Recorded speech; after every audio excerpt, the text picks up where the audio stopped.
De retour à Info Rive-Sud avant l'entame de la saison au mois d'août de l'équipe de hockey du Collège français de Longueuil. L'entraîneur-chef Jonathan Castonguay était de passage en entrevue à Info Rive-Sud. Il avait mentionné avoir de grandes ambitions pour la saison et être très confiant de la qualité de son groupe. Eh bien, forcé d'admettre qu'il y avait raison, 12 victoires et aucune défaite pour le Collège français cette saison. Ils sont donc au sommet de la Ligue québécoise, mais aussi au premier rang du classement de la Ligue de hockey junior canadienne. Pour parler de ce début de saison exceptionnel et plus encore, on discute avec l'entraîneur-chef du Collège français de Longueuil, Jonathan Castonguay. Bonjour, entraîneur Castonguay. Salut, ça va bien? Ça va bien, mais oui, merci de prendre le temps avec nous juste avant une pratique, là, si je ne m'abuse. Oui, exactement. Les joueurs ils ont déjà commencé à arriver. Normalement, on demande d'être là environ 1 heure avant notre pratique pour des séances vidéo, des rencontres individuelles, pardon. On va pratiquer à 5h30 ce soir. Donc, on est exactement dans le crunch des arrivées des joueurs, là. Donc, c'est intéressant. Parfait. C'est pour ça que j'ai fermé ma porte de bureau pour se faire déranger. Mais merci de prendre le temps. Mais avant de vous parler de votre équipe, je veux faire quelques petites questions sur le défi mondial Junior A, un événement qui aura lieu, donc un match qui aura lieu le 5 décembre au Colisée Jean-Béliveau entre Équipe Canada Est et l'équipe de la Suède également. Qu'est-ce que ça représente, là, cette compétition? C'est une compétition internationale qui regroupe les meilleurs joueurs d'âge junior qui ne font pas partie de la Ligue canadienne de hockey, qui est le junior majeur. Donc, c'est les meilleurs Ouais. prospects qui sont au junior A, tant canadiens, suédois, américains. On divise le Canada en deux parties. Donc, la portion Est va être la portion des Maritimes, le Québec, 3 ligues en Ontario. La portion Ouest va compléter avec les autres provinces. L'an dernier, où ce que j'étais avec les Braves, j'ai eu l'opportunité de travailler avec Bruce, qui était l'entraîneur-chef avec Ah, Hockey Canada Est.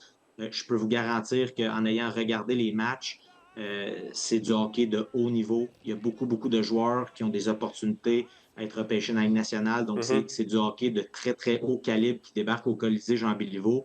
Puis j'encourage tout le monde à venir supporter Équipe Canada Est, qui va être un beau produit. Beaucoup de Québécois. Le tournoi va avoir lieu à Trois-Rivières cette année, donc on va miser sur plusieurs Québécois, donc ça va être très intéressant. Puis la formation de la Suède, normalement, c'est leur formation des moins de 18 ans. Donc, c'est leur équipe nationale des moins de 18 ans qui sont assez exceptionnelles. Vous l'avez dit, le tournoi sera à Trois-Rivières, donc à Longueuil. Ce sera donc un match préparatoire?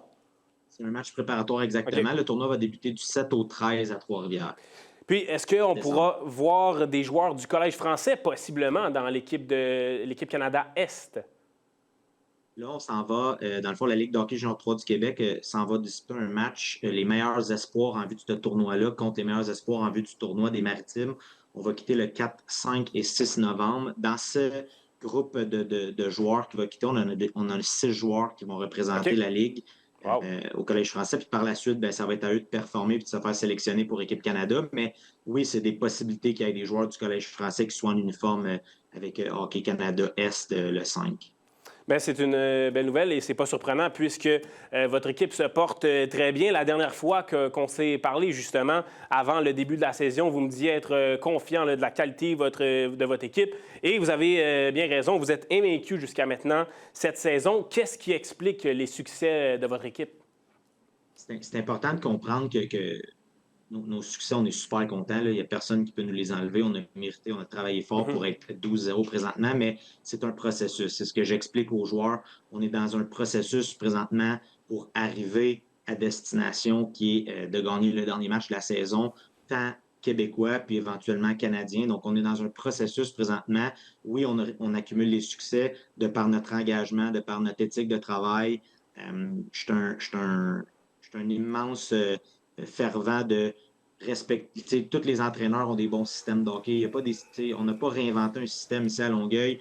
On n'a pas décidé de changer le hockey. Tout est dans l'engagement, dans l'éthique de travail, puis de la manière que les joueurs se présentent jour après jour après jour. C'est un processus à recopier, coller, puis c'est sans cacher que notre staff au deuxième étage, là, les recruteurs, les Mhm. DG, etc., ont fait un travail colossal d'apporter cette qualité de joueur-là. Puis mon travail à moi, c'est de les faire performer. Puis pour l'instant, ça se passe super bien. On a vu un peu plus tôt une image là, du classement. Vous êtes au sommet du hockey junior canadien. Dans votre propre ligue également, vous avez une statistique exceptionnelle au niveau de la défense. Seulement 19 buts accordés. Vous m'avez dit justement que vous misiez beaucoup sur votre défense. Bien, parlez-moi là, de ce groupe de défensif hors pair et de ce qui fait la force de votre équipe. C'est une accumulation de plusieurs choses. Pour moi, les équipes championnes qui gagnent des championnats, c'est par la défensive. Bien évidemment, on a 19 puis compte en 12 matchs, c'est exceptionnel. Il y a plusieurs facteurs qui expliquent ça. Les gars ont bien acheté le système défensif que j'ai choisi pour leur groupe parce que l'an prochain, nouveau groupe, peut-être que ça va être un total différent système qui va matcher notre identité. Si on veut, nous, on est très, très dynamique, donc notre défensive est extrêmement dynamique à venir couper l'offensive des autres. Il y a un phénomène également que je me dois de respecter et de vous parler, c'est Mathis Lacroix-Goulet, un 20 ans dans le filet, qui fait un job incroyable, qui est excellent, qui nous empêche des buts à répétition. Donc, Mathis est un gros morceau de notre défensive. Bien évidemment, il aimerait sûrement contribuer offensivement, mais on va s'en tenir à la défensive pour lui.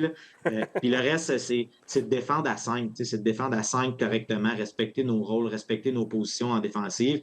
Par la suite, quand ta défensive fait la job, tu te retrouves très rapidement en offensive. C'est ce qu'on fait. On défend de la bonne manière. On porte fierté à défendre. C'est quelque chose que je dis aux gars. Il faut être extrêmement fier d'être une équipe qui ne donne pas beaucoup de buts parce que dans notre ligue, puis même aux juniors majeurs, c'est très, très rare. C'est un phénomène qui est très rare. On le disait auparavant, 12 victoires et aucune défaite. Mais ça arrive presque inévitablement dans une saison où les défaites vont venir, malheureusement. Quel va être votre discours à vos joueurs lorsque ça va être un choc, probablement après autant de victoires, d'encaisser une défaite? Quel sera le discours à ce moment-là? Je me répète, ça fait partie du processus. Pour moi, il n'y a aucun match qu'on a joué sur 12 qui était parfait. C'est impossible. Il n'y aura aucun match de parfait. C'est être dans le processus, c'est regarder qu'est-ce qui a peut-être différé ce match-là. On fait face à des jeunes de 17, 18, 19, 20 ans qui ont une réalité au cégep. Des fois, c'est nouveau. L'école, il peut y avoir de la fatigue, il peut y avoir des changements dans leur vie personnelle. Moi, je dis tout le temps que je coach des êtres humains avant de coacher un joueur de hockey. Fait qu'il peut y avoir mille et une facettes qui peuvent changer. Bien évidemment, je veux les gagner les 48. Tout le monde veut gagner les 48 matchs dans notre ligue. Mais effectivement, c'est une réalité qu'on va faire face. Ça va être de l'adversité. On a vécu un petit peu d'adversité contre Granby, qu'on perdait 3-0. En prolongation, là, oui.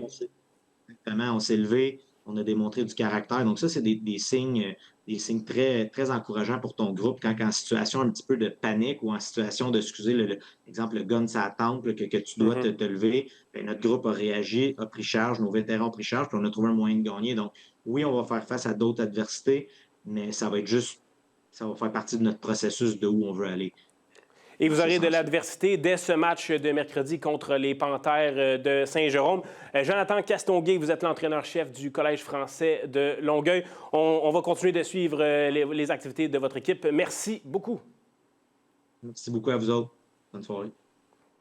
Et nous aurons d'ailleurs la chronique de François Riopel à ce sujet. Jeudi, après la pause, on parle du niveau d'eau du fleuve Saint-Laurent qui est très bas. Restez là.